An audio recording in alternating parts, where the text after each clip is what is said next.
Selamat datang di channel Teman Tidur. Di channel ini, seperti biasa, saya akan kembali lagi dengan membawakan sebuah cerita, yang tentunya semoga saja dapat menemani aktivitas kalian semua. Yuk, daripada kita lama-lama, langsung saja kita masuk ke dalam ceritanya. Pagi itu, Rahayu sudah terbangun lebih awal sebelum matahari muncul.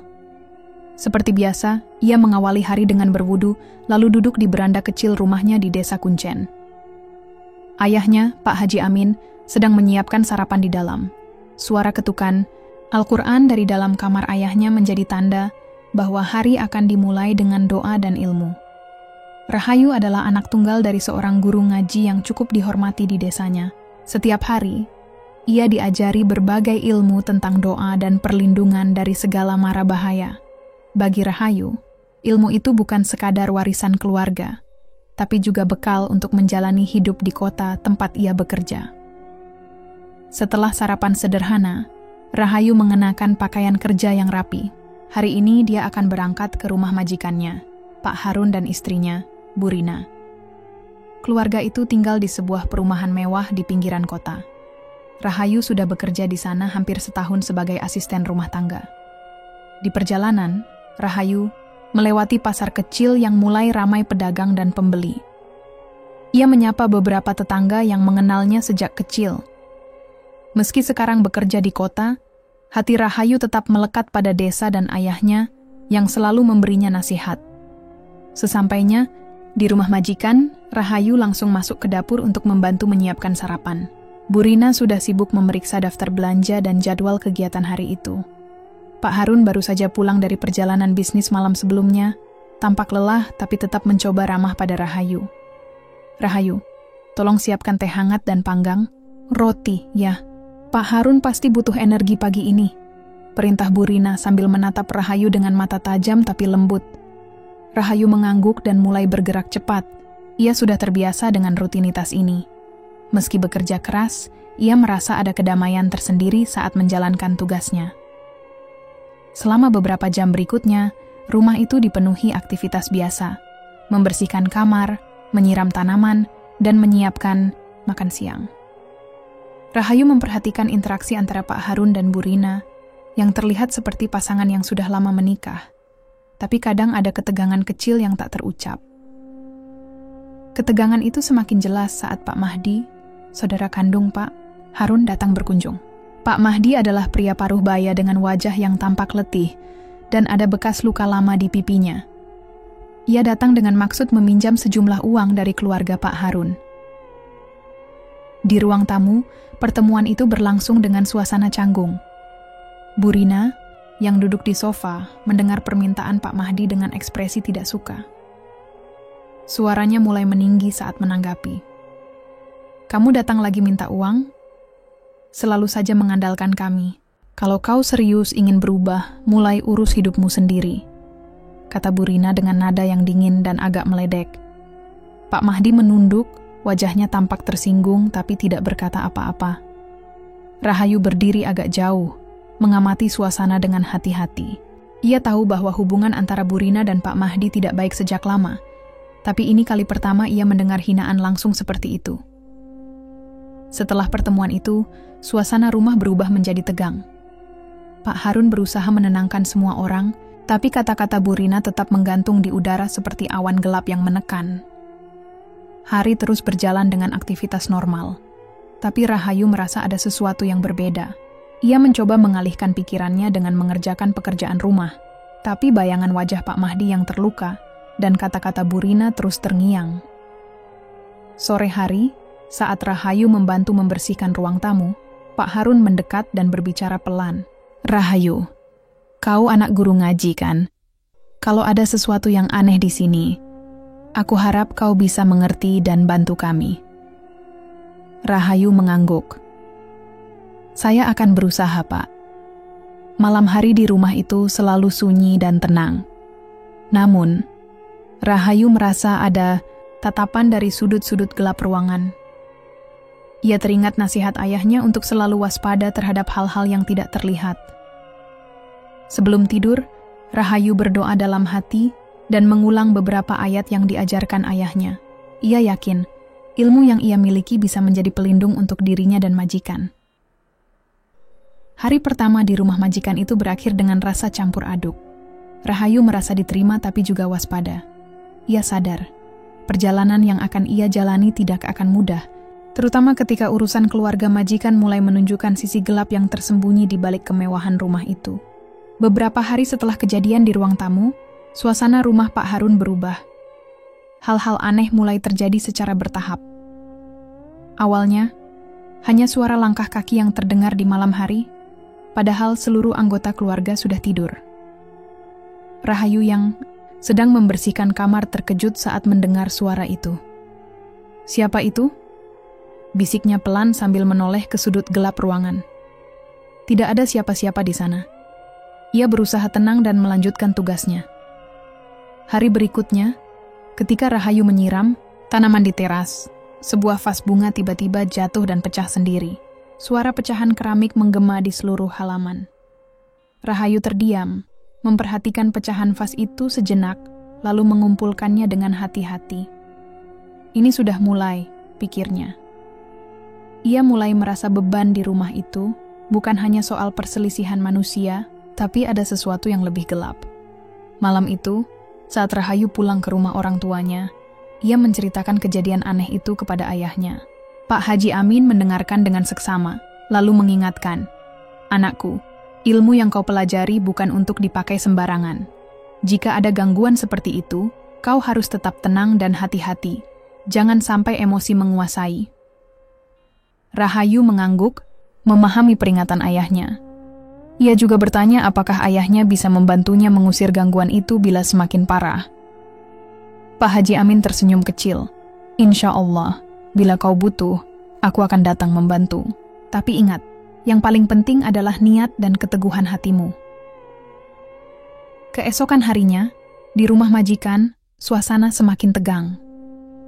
Pak Mahdi yang sebelumnya sudah jarang muncul, mulai sering pergi keluar tanpa memberitahu tujuan jelas. Setiap kali, kembali, wajahnya terlihat lebih kusut dan matanya merah seperti kurang tidur. Rahayu mengamati perubahan itu dengan cermat. Ia berusaha mencari tahu apakah ada sesuatu yang mengganggunya selain masalah keluarga yang sudah diketahui. Namun, Pak Mahdi selalu menghindar saat diajak bicara. Pada suatu sore, saat hujan turun deras, Rahayu sedang membersihkan ruang tamu. Tiba-tiba lampu padam seketika. Dalam kegelapan, terdengar suara gemerisik dan bisikan halus dari arah atas loteng. Rahayu berdiri membeku, jantungnya berdebar. Ia mengeluarkan senter dari tas kecil dan menyalakannya perlahan. Cahaya senter menerangi sudut-sudut ruangan yang tampak kosong. Ia memberanikan diri untuk naik ke loteng. Setiap langkahnya menapak kayu terdengar berderit, membuat bulu kuduknya merinding. Di sana, ia menemukan beberapa benda aneh yang tidak pernah ia lihat sebelumnya. Kain hitam dengan simbol-simbol yang menyeramkan, serta sebuah boneka kecil yang penuh paku-paku logam. Rahayu tahu itu bukan barang mainan biasa. Ini tanda sihir hitam, gumamnya dalam hati. Ia segera mengemas benda-benda itu dan membawanya turun. Ia bertekad untuk menunjukkan temuan itu kepada ayahnya esok hari. Malam itu, ketika rumah sudah tenang, suara-suara aneh kembali terdengar. Kali ini bukan hanya langkah kaki, tapi juga suara tawa dingin yang menusuk telinga. Rahayu menutup telinga dan melafalkan doa-doa pelindung yang diajarkan ayahnya. Ia merasa energi negatif itu berusaha menembus dinding pertahanan batinnya. Besok, paginya, Rahayu mendapat kabar dari pembantu lain bahwa Bu Rina mulai sering merasakan sakit kepala hebat dan mudah marah tanpa alasan. Pak Harun juga tampak semakin gelisah dengan keadaan istrinya yang memburuk. Rahayu merasa beban tanggung jawab semakin berat. Ia tahu bahwa gangguan ini bukan sekadar masalah fisik atau psikologis biasa. Ada sesuatu yang sengaja menyerang keluarga ini dari luar, dan itu bukan pekerjaan manusia biasa. Pak Mahdi semakin sering terlihat mondar-mandir di sekitar rumah tanpa tujuan pasti. Kadang ia duduk termenung di depan jendela, menatap kosong ke kejauhan. Rahayu mendengar beberapa kali bisik-bisik dari tetangga yang mengatakan bahwa Pak Mahdi sedang mencari bantuan gaib untuk melawan keluarga saudaranya. Rahayu menyimpan semua pengamatan itu dalam hati. Ia tahu waktunya untuk bertindak akan segera tiba, tapi ia juga harus berhati-hati agar tidak membuat keadaan makin buruk. Suatu sore, ketika sedang mengaji bersama ayahnya di rumah, Rahayu bertanya, "Bapak, bagaimana caranya membedakan ilmu yang datang dari Allah dengan ilmu yang berasal dari setan?" Pak Haji Amin menatap putrinya dengan serius. Ilmu yang benar akan membawa kedamaian dan kebaikan. Sedangkan ilmu yang datang dari niat buruk atau dendam akan selalu membawa kehancuran. Kau harus yakin pada niatmu dan gunakan ilmu hanya untuk melindungi, bukan menyerang. Percakapan itu memberi Rahayu kekuatan baru. Ia bertekad untuk menjaga keluarga majikannya dengan cara yang benar, meskipun ancaman semakin nyata. Hari-hari berikutnya, Rahayu mulai menyiapkan perlindungan dengan membaca doa-doa tertentu dan menaburkan garam di sudut-sudut rumah. Ia juga membuat lingkaran pelindung di kamar Burina dengan bantuan ayahnya melalui sambungan telepon. Malam hari, suasana tetap mencekam. Suara-suara aneh kadang datang dalam gelap, tapi Rahayu berusaha tetap tenang dan fokus. Ia tidak mau membiarkan rasa takut menguasainya. Di luar rumah, Pak Mahdi tampak semakin berubah. Ia mulai berpenampilan lusuh dan sering terlihat berbicara sendiri. Rahayu mendengar bisikan bahwa Pak Mahdi sudah mendapatkan bantuan dari dukun hitam yang terkenal kejam. Hal ini membuat Rahayu semakin sadar bahwa ia tidak hanya berhadapan dengan masalah keluarga biasa, tapi juga dengan dunia gaib yang penuh bahaya. Di akhir bab ini, Rahayu berdiri di depan cermin, memandang wajahnya yang mulai tampak lelah, tapi matanya penuh tekad. Ia tahu pertempuran yang sebenarnya baru akan dimulai. Hari-hari setelah gangguan semakin terasa, keadaan rumah Pak Harun berubah drastis. Burina mulai menunjukkan tanda-tanda sakit yang tidak bisa dijelaskan oleh dokter. Awalnya Burina hanya mengeluh pusing dan mual. Namun, beberapa hari kemudian, luka-luka aneh mulai muncul di tubuhnya, terutama di bagian tangan dan leher. Pak Harun membawa Burina ke rumah sakit terdekat. Beberapa dokter melakukan pemeriksaan, tapi hasilnya nihil. Tidak ada penyakit yang bisa menjelaskan luka tersebut. Pak Harun merasa frustasi dan bingung. "Saya tidak mengerti apa yang terjadi," kata Pak Harun kepada Rahayu saat mereka berada di ruang keluarga. Dokter bilang tidak ada yang salah secara medis, tapi ibu tetap lemah dan lukanya makin bertambah. Rahayu menatap majikannya dengan wajah serius. Ia sudah mulai curiga bahwa ini bukan sakit biasa. Ilmu yang dia pelajari dari ayahnya mulai membantunya mengenali tanda-tanda gangguan gaib. Namun, ia belum berani menggunakan ilmunya secara penuh karena khawatir membuat keadaan semakin rumit. "Pak, saya akan coba mencari tahu apa yang terjadi dengan ibu. Tapi saya butuh waktu dan bantuan doa dari Bapak di desa," kata Rahayu sambil menunduk hormat. Pak Harun mengangguk pelan. "Kalau kau yakin bisa membantu, saya serahkan semuanya padamu." Sementara itu, ketegangan dalam keluarga semakin meningkat. Pak Harun mulai curiga bahwa ada pihak luar yang ingin menjatuhkan keluarganya, terutama dalam urusan bisnis. Ia mengingat beberapa pesaing yang merasa iri dengan keberhasilannya dan pernah mengancam secara verbal. "Tidak mungkin ini hanya masalah keluarga," ucap Pak Harun kepada Rahayu suatu sore. "Saya yakin ini ada campur tangan orang lain yang ingin menghancurkan kami." Rahayu mencatat semua informasi itu dalam pikirannya. Ia tahu bahwa gangguan ini berakar dari dendam lama dan kemarahan yang belum terselesaikan. Namun, untuk membuktikannya, ia harus menggunakan ilmu dengan sangat hati-hati. Malam hari, saat suasana rumah sunyi, Rahayu duduk di sudut kamar Burina. Ia membawa sebuah kitab kecil yang diberikan ayahnya dan mulai membaca doa-doa perlindungan dengan suara pelan. Tangan Rahayu menggenggam erat sebuah tasbih. Tiba-tiba, terdengar suara gemerisik dari balik tirai. Rahayu menoleh dengan waspada. Ia merasakan hawa dingin yang menusuk, tapi ia tetap fokus pada bacaan doanya. Suara itu hilang setelah beberapa saat, tapi ketegangan di udara terasa semakin berat. Hari berikutnya, Rahayu menemukan sebuah benda kecil terbuat dari kayu dengan paku-paku logam tertancap di dalamnya, tergeletak di bawah kursi ruang tamu. Benda itu mirip dengan yang pernah ia temukan di loteng sebelumnya. Dengan cepat, Rahayu mengambil benda itu dan membawanya keluar rumah. Ia membakarnya hingga menjadi abu dan menaburkan sisa abu itu di sudut-sudut rumah sebagai bentuk perlindungan. Tambahan Pak Harun yang mengetahui hal itu terlihat sedikit lega. Namun, ia masih merasa khawatir dengan kondisi istrinya yang terus memburuk. Beberapa kali Rahayu mencoba berbicara dengan Pak Mahdi, tapi selalu dihindari. Pak Mahdi semakin tertutup dan sering pergi keluar tanpa memberitahu kemana. Wajahnya terlihat semakin kusut dan penuh kecemasan. Rahayu mulai mendengar desas-desus dari tetangga bahwa Pak Mahdi dikabarkan mencari bantuan dari dukun hitam untuk melakukan santet. Hal itu membuat Rahayu semakin yakin bahwa gangguan yang menimpa Bu Rina bukan kebetulan. Untuk memastikan, Rahayu memutuskan melakukan ritual kecil yang diajarkan ayahnya. Ia menyiapkan beberapa bahan seperti garam, air zam-zam, dan minyak wangi khusus. Ritual itu dilakukan secara diam-diam di kamar Bu Rina saat malam hari. Saat ritual berlangsung, Rahayu merasakan ada energi gelap yang mencoba menolak. Ia harus melafalkan doa dengan penuh konsentrasi, agar energi negatif itu tidak berhasil mengganggu. Setelah ritual selesai, Rahayu merasa sedikit lega, walau ia tahu perjuangan masih panjang. Keesokan harinya, luka di tubuh Bu Rina mulai menunjukkan tanda-tanda penyembuhan meski masih perlahan.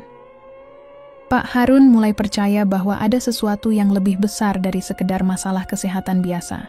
Ia mulai mengajak Rahayu berbicara lebih terbuka. "Kau benar, Rahayu. Ini bukan masalah biasa.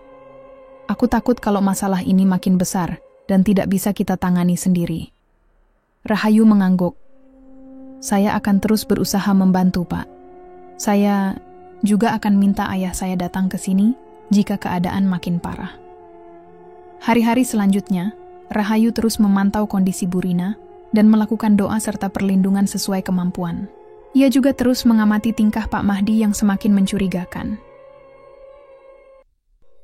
Suatu malam, Rahayu mendengar suara gaduh dari kamar Pak Mahdi. Ia bergegas menuju sumber suara dan menemukan Pak Mahdi sedang berbicara dengan seseorang yang tak terlihat jelas. Suara itu terdengar samar dan penuh kemarahan. Rahayu menarik napas dalam-dalam. Ia tahu sudah waktunya menghadapi masalah ini secara langsung. Namun ia juga sadar bahwa ia tidak bisa melakukannya sendiri. Keesokan harinya Rahayu menghubungi ayahnya dan meminta agar segera datang ke rumah majikan. Ia merasa kehadiran ayahnya sangat penting untuk menghadapi masalah yang semakin serius ini. Bab ini ditutup dengan Rahayu yang duduk di depan jendela, menatap keluar malam yang gelap, penuh tekad untuk melindungi majikan dan keluarganya dari bahaya yang mengintai. Sejak ayahnya tiba di rumah Pak Harun, suasana sedikit berubah. Pak Haji Amin langsung mengambil peran untuk membantu Rahayu menghadapi masalah yang sudah berlangsung cukup lama itu. Ia tidak hanya membawa pengalaman ilmu agama, tetapi juga ketenangan yang dibutuhkan semua orang di dalam rumah itu. Pada malam pertama setelah kedatangan ayahnya, Rahayu melakukan ritual bersama di kamar Bu Rina. Mereka membaca doa-doa pelindung dan membersihkan rumah dengan niat agar energi negatif bisa lenyap. Namun di tengah ritual, Rahayu merasakan ada sesuatu yang berbeda, seperti ada gambaran samar yang muncul di benaknya, seperti penglihatan. Ia melihat bayangan sosok pria yang tampak marah, membawa benda-benda aneh yang berhubungan dengan ilmu hitam. Sosok itu bergerak di sekitar rumah, khususnya dekat kamar Bu Rina. Rahayu teringat wajah Pak Mahdi yang sering menghindar dan gelisah akhir-akhir ini. Setelah ritual selesai, Rahayu berbicara dengan ayahnya. "Bapak, saya mendapat penglihatan. Saya yakin Pak Mahdi yang melakukan ini. Dia sakit hati karena perkataan Bu Rina tentang pinjaman uang." Pak Haji Amin mengangguk serius. "Kalau begitu, kita harus bersiap menghadapi situasi yang tidak mudah. Ingat, setiap tindakan harus didasari niat yang benar." Rahayu merasa berat. Ia mulai menghadapi dilema antara menjaga loyalitasnya pada majikan dan menerima kenyataan bahwa saudara majikan sendiri yang menjadi sumber masalah. Dalam beberapa hari berikutnya, Rahayu mengamati tingkah Pak Mahdi dengan lebih seksama. Ia mencatat setiap gerak-gerik yang mencurigakan dan mencari bukti-bukti kecil yang bisa memperkuat penglihatannya.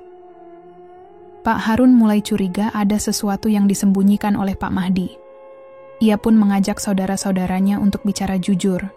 Namun, Pak Mahdi tetap bungkam dan menolak menjelaskan apa yang sebenarnya terjadi. Suasana rumah semakin tegang. Burina yang masih sakit kadang menangis karena merasa dikelilingi oleh ketidakpastian. Rahayu berusaha menghibur dan menjaga agar suasana tetap stabil. Suatu malam, ayah Rahayu memanggil semua orang ke ruang tengah. Ia mulai menjelaskan apa yang sudah diketahuinya melalui pengamatan dan doa. Kita tidak boleh saling menyalahkan tanpa bukti. Namun dari tanda-tanda yang muncul, kita harus waspada terhadap siapapun yang memiliki niat buruk. Kita harus melindungi keluarga ini dengan cara yang benar dan bijaksana. Pak Mahdi yang berada di sudut ruangan terlihat gelisah dan akhirnya angkat bicara. Saya tidak pernah berniat jahat. Memang saya sakit hati, tapi saya tidak melakukan hal seperti yang kalian tuduhkan. Rahayu yang mendengar itu merasa dilema. Ia ingin mempercayai Pak Mahdi, tapi penglihatannya dan bukti-bukti yang ada tidak bisa diabaikan begitu saja. Ayahnya menasehati, kadang kebenaran tidak mudah diterima, tapi yang paling penting adalah menjaga hati, tetap bersih dan tidak terbawa emosi. Kita harus berusaha menyelesaikan masalah ini dengan kepala dingin. Rahayu menyadari bahwa perjuangannya belum selesai. Ia harus bisa menjaga keseimbangan antara menghadapi kenyataan pahit dan melindungi orang-orang yang ia sayangi. Dalam waktu yang sama, kondisi Burina mulai menunjukkan tanda-tanda perbaikan kecil. Doa dan perlindungan yang terus dilakukan mulai membuahkan hasil. Meski belum sembuh total, ada harapan yang mulai tumbuh di tengah ketegangan. Pak Harun mulai membuka hati untuk berdamai dan memperbaiki hubungan keluarga. Ia mengajak Pak Mahdi untuk ikut membantu mengembalikan keharmonisan. Namun, Rahayu tahu bahwa ancaman masih mengintai. Ia terus belajar dan mempersiapkan diri, agar mampu menghadapi setiap kemungkinan buruk yang mungkin terjadi. Di akhir bab, Rahayu berdiri di depan jendela, mengingat pesan ayahnya. Ia bertekad untuk menjalani semuanya dengan penuh keyakinan dan hati yang kuat, demi melindungi keluarga majikannya dari bayang-bayang dendam yang mengancam. Setelah beberapa hari merenung dan berdiskusi dengan ayahnya, Rahayu memutuskan untuk melakukan ritual perlindungan yang lebih kuat. Ia tahu ancaman santet yang tengah menghadang tidak bisa dianggap enteng lagi. Kondisi Burina yang mulai membaik harus dijaga dengan usaha maksimal, supaya tidak kembali jatuh sakit karena gangguan gaib. Pagi itu, Rahayu menyiapkan segala perlengkapan ritual di kamar Burina. Ia membawa air suci, garam, kemenyan, dan beberapa benda yang sudah diberi doa oleh ayahnya. Ayah Rahayu juga memberikan sebuah jimat yang konon mampu memperkuat energi positif dan menolak energi hitam. Ini harus kau bawa selalu, Rahayu. Jangan lepas. Pesan ayahnya serius. Ritual dimulai dengan membersihkan seluruh ruangan. Rahayu berjalan perlahan mengelilingi kamar sambil menebarkan garam dan membakar kemenyan.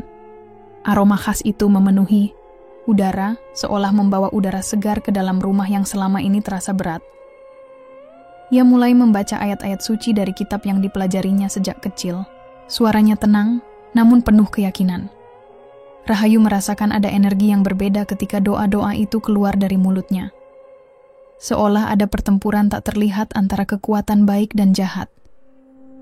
Malam itu, suasana rumah terasa lebih tenang.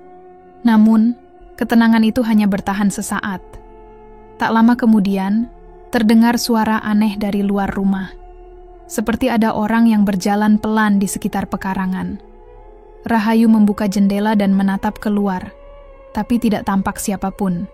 Ketegangan mulai terasa semakin kuat ketika suara-suara misterius mulai muncul lagi. Piring-piring di dapur bergetar dan beberapa benda kecil bergeser sendiri. Rahayu tahu, ini pertanda bahwa dukun hitam yang membantu Pak Mahdi mulai melakukan perlawanan. Malam itu, Rahayu tidak tidur. Ia duduk di ruang tengah sambil memegang jimat pemberian ayahnya. Pikiran dan hatinya terasa berat. Ia sadar bahwa ia tengah berada di tengah konflik yang tidak hanya berhubungan dengan keluarganya, tapi juga dengan kekuatan lain yang jauh lebih gelap. Ancaman semakin nyata saat seorang tetangga datang menghampiri Rahayu. Wajah tetangga itu tampak panik dan penuh kekhawatiran. "Kau harus hati-hati, Rahayu. Dukun hitam itu mulai mengirim pesan," kata tetangga tersebut. Pesan yang dimaksud adalah sebuah boneka kecil dengan paku-paku tajam yang ditemukan di depan pintu rumah Pak Harun. Boneka itu jelas dibuat untuk tujuan jahat, simbol santet yang kuat. Rahayu menghela napas panjang. Ia tahu ini pertanda bahwa pertempuran belum selesai dan malah makin memburuk. Ia segera mengumpulkan beberapa teman yang memiliki ilmu sejenis untuk membantu ritual pengusiran yang lebih kuat. Pada malam berikutnya, mereka melakukan ritual bersama-sama. Suasana hening dan serius mengisi ruang keluarga. Semua fokus pada doa dan bacaan yang dipimpin oleh ayah Rahayu. Perlahan-lahan, suasana mulai terasa berubah. Energi negatif yang sebelumnya terasa pekat mulai terangkat. Namun, saat ritual mencapai puncaknya, tiba-tiba lampu di rumah mati mendadak. Suara gaduh dan benda yang berjatuhan membuat semua orang terkejut. Ada perlawanan dari kekuatan hitam yang tidak terlihat secara kasat mata. Rahayu mencoba menenangkan diri. Ia mengingat pesan ayahnya untuk tetap tenang dan tidak takut. Dengan suara tegas, ia melanjutkan doa-doa pelindung dan memegang erat jimat di tangannya. Setelah beberapa menit yang terasa lama, lampu menyala kembali, dan suasana kembali normal. Semua yang hadir merasa lega, walau sadar bahwa ini bukan akhir dari masalah. Seiring hari berlalu, ancaman semakin nyata. Rahayu mulai menerima pesan-pesan dari dukun hitam tersebut melalui mimpi buruk dan tanda-tanda di sekitar rumah. Ia merasakan tekanan batin yang berat antara rasa takut dan tanggung jawab. Namun, ia tidak menyerah. Ia terus memperkuat diri dengan doa dan belajar dari ayahnya. Ia sadar bahwa hanya dengan hati yang kuat dan pikiran yang jernih, ia bisa melindungi majikan dan keluarganya dari bahaya yang mengintai. Bab ini ditutup dengan Rahayu yang berdiri di depan cermin, menatap wajahnya, sendiri dengan penuh tekad. Ia siap menghadapi apapun yang akan datang, demi keselamatan orang yang dicintainya. Malam itu, rumah Pak Harun terasa sunyi. Udara berat memenuhi ruang-ruang, seperti ada sesuatu yang menunggu di sudut-sudut gelap. Rahayu sudah bersiap sejak sore hari. Ia mengumpulkan semua perlengkapan ritual, mulai dari air suci, garam, kemenyan, hingga jimat yang diberikan ayahnya. Ayah Rahayu duduk di sampingnya, membisikkan doa dan nasihat. "Ingat anakku, gunakan ilmunya dengan hati yang bersih. Jangan biarkan amarah menguasaimu." Rahayu mengangguk pelan, mencoba menenangkan diri. Ia tahu malam ini akan menjadi ujian terberat dalam hidupnya. Pertarungan tidak hanya melibatkan dirinya dan Pak Mahdi, tapi juga dukun hitam yang selama ini memberi kekuatan gelap. Beberapa jam setelah ritual dimulai, suara-suara aneh kembali terdengar. Suara langkah kaki berat di lantai atas, pintu yang terbanting sendiri, hingga bisikan-bisikan samar memenuhi udara. Rahayu menguatkan doa, sambil membacakan ayat-ayat dari kitabnya dengan suara lantang.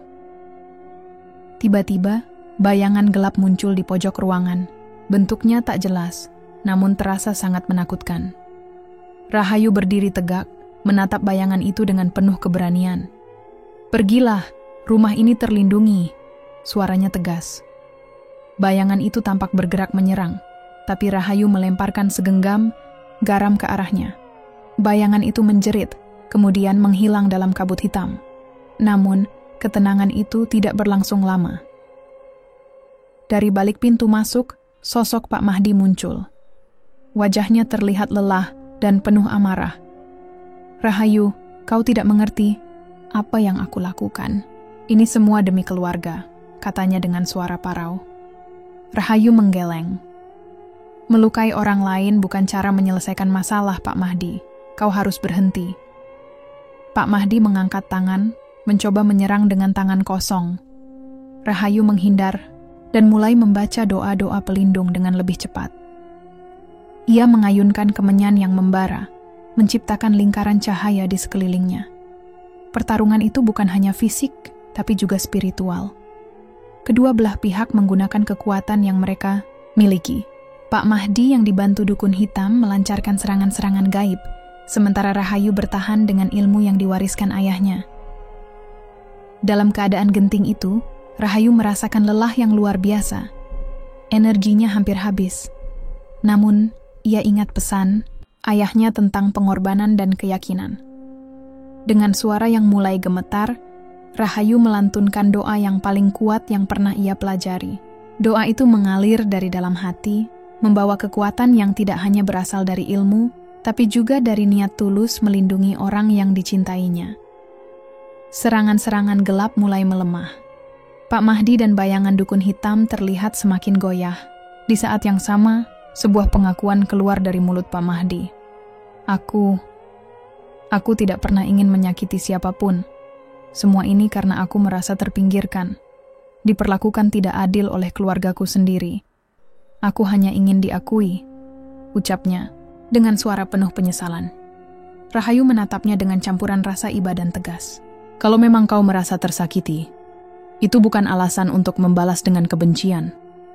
Masih ada jalan lain. Dengan usaha terakhir, Rahayu melemparkan jimat pelindung ke arah Pak Mahdi. Sinar terang menyebar dan melingkupi pria itu. Bayangan hitam di sekelilingnya lenyap dan ia terjatuh lemas. Setelah kejadian itu, suasana menjadi tenang. Pak Mahdi menangis dan berjanji untuk memperbaiki hubungan dengan keluarga. Dukun hitam yang selama ini membantunya menghilang tanpa jejak. Rahayu merasa lega, meski tubuhnya masih lemah. Ia tahu perjuangan ini mengajarkannya banyak hal tentang kekuatan, pengorbanan, dan arti sejati sebuah keluarga. Ayahnya memeluknya erat. Kau sudah melakukan yang terbaik, Rahayu. Aku bangga padamu. Bab ini berakhir dengan Rahayu yang menatap langit malam dari depan rumah. Ia merasa beban berat sudah sedikit terangkat, tapi tetap waspada. Masih banyak hal yang harus ia jaga demi kebaikan semua orang di sekitarnya. Beberapa hari setelah pertarungan gaib yang menegangkan, suasana di rumah Pak Harun mulai berubah. Ketenangan perlahan kembali menyelimuti ruangan yang sebelumnya dipenuhi ketegangan dan ketakutan. Sinar matahari pagi masuk dengan lembut melalui jendela, membawa suasana segar yang sudah lama hilang. Burina, yang beberapa waktu lalu jatuh sakit parah, mulai menunjukkan tanda-tanda pemulihan yang nyata. Wajahnya yang dulu murung dan penuh beban kini mulai menampakkan senyum kecil. Ia terlihat lebih tenang dan sering duduk di teras, menikmati udara pagi sambil mengingat kembali kejadian yang baru saja dialaminya. Hari itu, suasana di ruang tamu cukup berbeda. Pak Harun dan keluarganya duduk bersama, membicarakan berbagai hal dengan lebih terbuka. Burina, dengan suara yang tulus, mulai mengungkapkan penyesalannya atas sikapnya selama ini, terutama saat mengolok-olok keluarga Pak Mahdi. Aku sadar sudah terlalu kasar dan tidak adil, ucap Burina pelan. Aku tidak pernah membayangkan betapa sakit hati yang sebenarnya dirasakan oleh Pak Mahdi. Aku ingin meminta maaf padanya. Pak Harun mengangguk setuju. Memang, terkadang kita lupa bahwa kata-kata bisa sangat menyakitkan. Semoga ini menjadi pelajaran bagi kita semua. Rahayu yang duduk di samping mereka mendengarkan dengan seksama. Ia merasa lega karena akhirnya ada kejelasan dan usaha untuk memperbaiki hubungan keluarga yang sempat retak. Meski ia bukan bagian dari keluarga itu secara langsung, peran dan perjuangannya membawa perubahan yang signifikan. Setelah pertemuan tersebut, Pak Mahdi mulai berusaha mendekatkan diri kembali dengan keluarganya. Ia terlihat lebih rendah hati dan terbuka. Perlahan, rasa dendam yang dulu membara mulai padam digantikan oleh keinginan untuk memperbaiki keadaan. Rahayu pun turut membantu menghubungkan komunikasi antara Pak Mahdi dan Burina. Ia berharap dengan begitu, suasana rumah menjadi lebih harmonis dan tidak ada lagi perasaan saling curiga. Di sisi lain, ayah Rahayu kembali memberikan bimbingan dan pengajaran. Ia mengingatkan anaknya bahwa ilmu yang mereka miliki bukan hanya untuk melawan kejahatan, tapi juga untuk membimbing orang agar bisa hidup dengan lebih baik. Ilmu bukan senjata untuk menghancurkan, tapi alat untuk melindungi dan menyembuhkan, katanya serius. Kau harus terus belajar dan menjaga hati agar tetap bersih. Rahayu mengangguk. Ia menyadari bahwa apa yang terjadi bukan hanya soal melawan santet atau kekuatan gelap, tapi juga soal bagaimana memperbaiki hubungan antar manusia yang selama ini terabaikan. Setelah segala urusan di rumah majikannya selesai, Rahayu memutuskan untuk kembali ke desanya. Ia merasa ada panggilan dari tempat asalnya yang tak bisa diabaikan. Meski hatinya berat meninggalkan keluarga yang sudah dianggap seperti keluarga sendiri, ia tahu tugas dan perjalanan hidupnya masih panjang. Sebelum berangkat, Rahayu mengucapkan salam perpisahan dengan hangat kepada Pak Harun, Bu Rina, dan Pak Mahdi. Mereka semua mengucapkan terima kasih atas keberanian dan kesetiaannya. Rahayu juga menerima permintaan agar ia tetap menjaga hubungan dan datang kembali kapanpun diperlukan. Sesampainya di desa, Rahayu disambut oleh ayahnya dengan senyum bangga. "Kau sudah menjalankan tugasmu dengan baik," kata ayahnya. "Sekarang, saatnya kau kembali fokus belajar dan mempersiapkan diri untuk tantangan berikutnya." Rahayu pun kembali ke rutinitasnya sebagai anak guru ngaji, tapi dengan jiwa yang lebih kuat dan wawasan yang lebih luas. Ia sering merenungkan pengalaman yang baru saja dilewati, terutama tentang bagaimana ilmu dan hati harus berjalan seiring.